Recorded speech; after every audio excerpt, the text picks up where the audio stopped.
A huge majority of UK homes have double glazing because it cuts your energy bills, makes your home more secure, and shields you from the noise and cold of the outside world.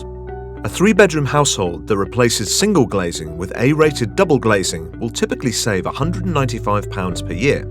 However, prices can be high, with average costs of £640 per window. A semi-detached home will usually pay around £7,500 to replace all its windows, though there are double glazing grants available.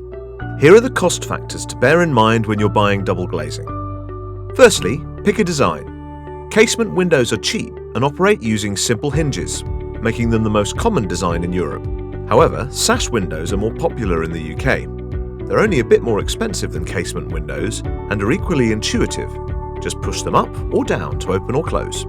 You could choose the pricier tilt and turn version, which can be opened horizontally or vertically, or a dual turn, which is a sash window where both parts rotate vertically instead of sliding up and down.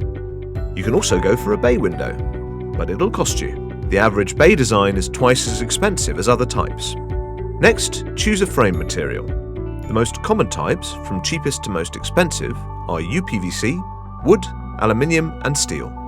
If some of your windows are on upper floors, the installers will also need to set up scaffolding, which will add to the cost. You'll also pay 10 to 20% more to add a colour finish. And of course, the size and number of your new windows will impact the price, but the more you get replaced, the less you'll pay per window. If you'd like to see how much double glazing would cost you, just fill in the short form at the top of the page. Provide a few details about your home, and we'll pass them on to our expert installers who will send you free quotes.